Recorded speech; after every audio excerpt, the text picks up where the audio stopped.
श्री शिवाय नमस्तुभ्यम। आप सभी शिव भक्तों को मेरा प्रणाम। हर हर महादेव।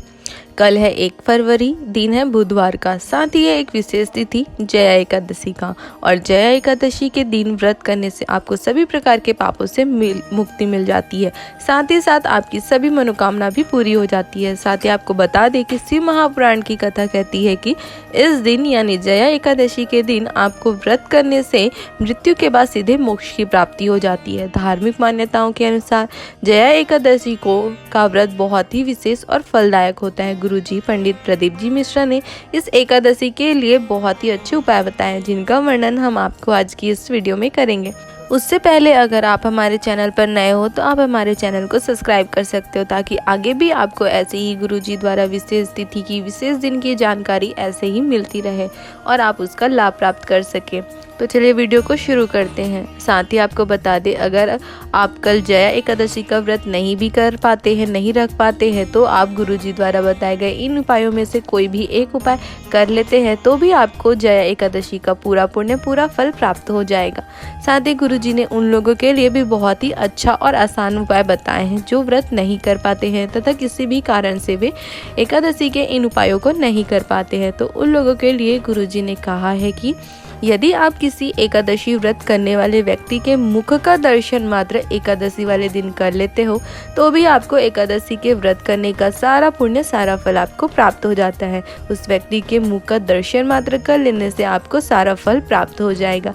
इसलिए कल आप व्रत नहीं कर पाते हैं या कोई काम के कारण या कोई अन्य कारण से कोई उपाय नहीं कर पाते हैं, तो अगर आप कल जया एकादशी के विशेष तिथि के व्रत का फल प्राप्त करना चाहते हो तो आप अपने आसपास के कोई भी व्यक्ति जो एकादशी का व्रत कर रहे हो उनके मुख का दर्शन मात्र कर लेना। आपको भी जया एकादशी के व्रत का सारा पुण्य, सारा फल प्राप्त हो जाएगा। तो चलिए वीडियो में आपको आगे बताते हैं कि गुरुजी ने पैसे की तंगी, कर्जा बढ़ रहा हो या रोग मुक्ति के लिए या मनोकामना पूर्ति के लिए जो उपाय बताए हैं उनका वर्णन करते हैं। पहला उपाय गुरुजी ने बताया कि अगर आप पर कर्जा बहुत बढ़ रहा हो, एक कर्जा हो तो उसे चुकाने के लिए आपको दूसरा कर्जा लेना पड़ रहा हो, या कोई आपके पैसे नहीं लौटा रहा हो, या बहुत पैसे की तंगी हो, या घर में पैसा आ नहीं रहा हो, रोग मुक्ति के लिए या कोई विशेष मनोकामना हो, तो आपको यह उपाय करना है। इसके लिए आपको कलश में गंगा जल लेना है। अगर आपके पास एक कलश गंगा जल नहीं है तो आप साधारण जल में भी थोड़ा सा गंगा जल डाल सकते हैं। अब इस जल के अंदर आपको 7 बेलपत्र डालना है। फिर आपको इस बेलपत्री वाले जल को शिव जी के मंदिर जाकर शिव जी के सामने बैठे नंदीश्वर के पैरों पर आपको पूरे कलश के जल को अर्पित कर देना है। जल चढ़ाने के बाद बेलपत्री कलश में रह जाएंगी। उन 7 बेलपत्री को आपको शिव जी के ऊपर शिवलिंग पर एक एक कर श्री शिवाय नमस्तुभ्यम मंत्र का जाप करते हुए उन्हें समर्पित करना है।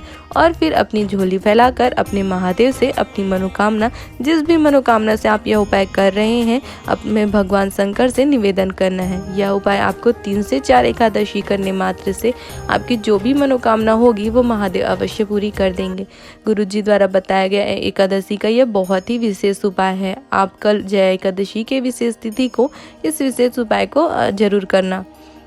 यह निश्चित है कि महादेव इस जया एकादशी के विशेष तिथि को आपको इस उपाय करने से आपकी मनोकामना अवश्य पूरी कर देंगे। दूसरा उपाय गुरुजी ने जया एकादशी को करने के लिए बताया है कि अगर आपके जीवन में बहुत सारी परेशानियां आ रही हो, आपको कोई रास्ता नजर नहीं आ रहा हो, कोई काम बहुत समय से अटका हुआ हो, कोई बहुत ही जरूरी मनोकामना हो जो पूरी नहीं हो रही हो, तो आपको शिव शक्ति वाला यह उपाय करना है। इसके लिए आपको मात्र 1 कलश जल लेकर शिव मंदिर जाना है। फिर आपको इस जल को शिव जी पर एक विशेष क्रम से अर्पित करना है। आपको पता ही है वो क्रम क्या है। इसके लिए आपको पहले जलाधारी के दाएं तरफ गणेश जी के स्थान पर, फिर जलाधारी के बाएं तरफ कार्तिकेय महाराज के स्थान पर, फिर आपको जलाधारी के बीच में माता अशोक सुंदरी के स्थान पर, फिर माता पार्वती के स्थान पर, फिर आपको अंत में शिवलिंग पर जल अर्पित करना है। आपको पूरा जल अर्पित नहीं करना है, थोड़ा सा जल बचाकर आपको बेल पेड़ में जो माता पार्वती के असुरों से उत्पन्न हुआ है उस बेल पेड़ में आपको बचा हुआ पूरा जल चढ़ाना है। और फिर 1 मिनट तक आपको वहां बैठकर आपको श्री शिवाय नमस्तुभ्यम मंत्र का जाप करके अपनी मनोकामना महादेव से कहना है।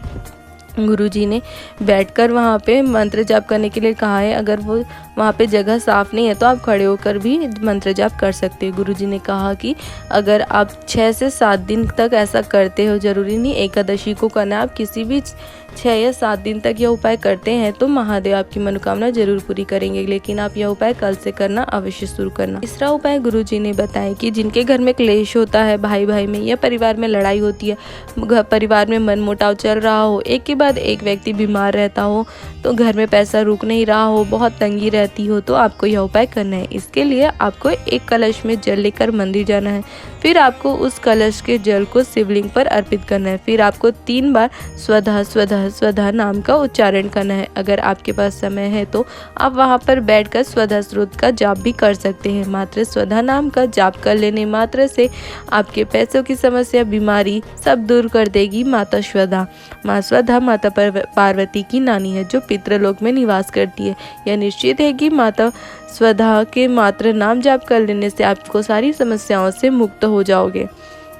आज की इस वीडियो में जया एकादशी के लिए गुरुजी ने इतने ही उपाय बताए हैं। अगर आपको गुरुजी द्वारा बताए गए ये उपाय अच्छी लगी हो तो आप वीडियो को लाइक कर सकते हैं और अपने परिवार वालों के साथ या अन्य शिव भक्तों के साथ शेयर कर सकते हैं, ताकि उन्हें भी कल जया एकादशी के विशेष दिन की विशेष जानकारी मिल सके और वे भी इस विशेष तिथि का उपाय कर महादेव का आशीर्वाद, महादेव का कृपा प्राप्त कर सके, उनकी भी मनोकामना पूरी हो।